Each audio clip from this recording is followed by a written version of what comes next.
Hvorfor synes du, at det er på tide at vende tilbage til politik?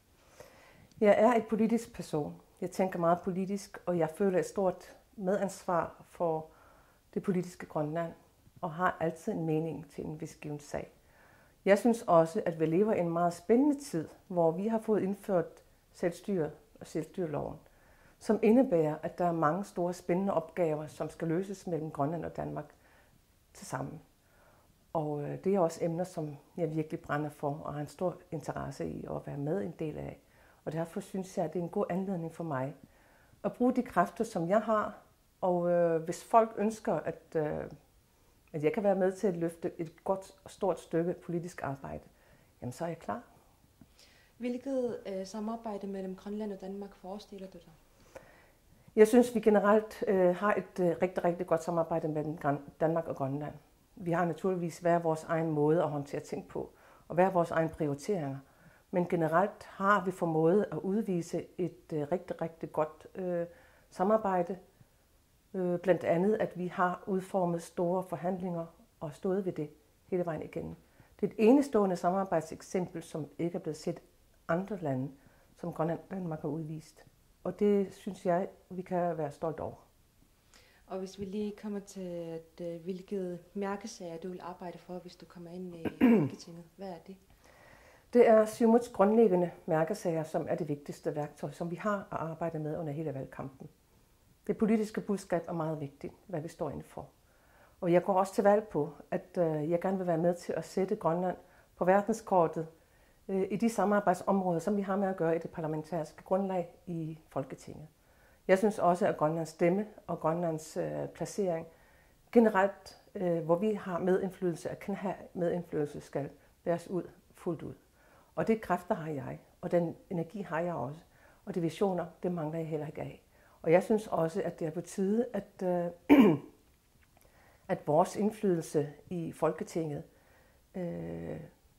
skal have en tyngde, som virkelig sætter nogle ting i gang, som har været meget langsommelige de sidste år. Blandt andet det forsømte justitsområde, som på mange måder vi har arbejdet knoklet med i en del år. Jeg har selv en del år siden selv forhandlet midlerne til realisering af Retsvæsenskommissionens anbefalinger. Og det er en del år siden, og vi er langt bagud med realisering af implementering af den proces. Hvordan kan du gøre det bedre? Jeg kan stå bag og sikre, at der er altså den politiske vilje til at få realiseret og implementeret de politiske tiltag, som er blevet bestemt for en del år siden.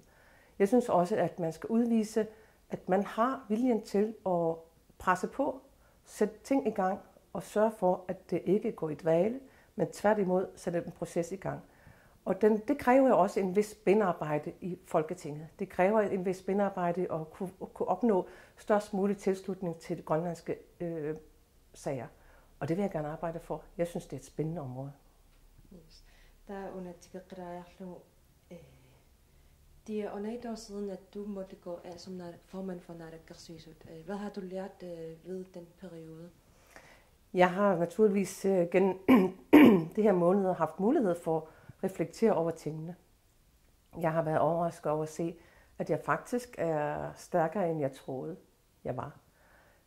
At jeg faktisk stod meget solidt som person. Og jeg også har naturligvis også erkendt, at der er en del mennesker, som ikke har brudt sig om mig, og heller ikke bryder sig om mig. Men til gengæld er der også en hel masse mennesker, som står bag mig og ønsker mig det bedste, og alligevel støtter mig under den her tid. Jeg har både oplevet det gode og det dårlige, men jeg har også hele vejen igennem også erkendt, at jeg stadig har en masse at lære. Og det er heller ikke er ufejlbarligt, som alle andre mennesker. Og det synes jeg også er en god erkendelse. Og jeg synes også, at jeg har været glad for den tid, jeg har måttet opleve det. Jeg vil ikke bytte med noget andet. Det har beriget mig. Yes. Der er den selvstyrets regnskabshåndbogen. Der er nummer kritikken går ud på, at Inatsisartuts revisionsudvalg har kritiseret dig og andre politikere om, at det er i strid med selvstyrets regnskabshåndbog, at du og andre politikere har brugt fra landskassen.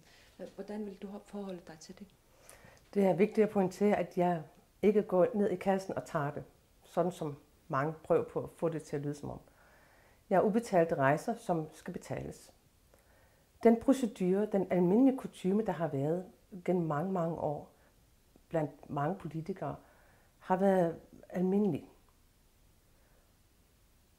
At der bliver rettet op på nu, er rigtig godt.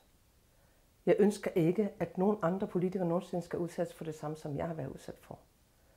Og jeg synes også, at jeg har taget konsekvensen, også på vegne af de andre tidligere politikere, som har lavet det samme.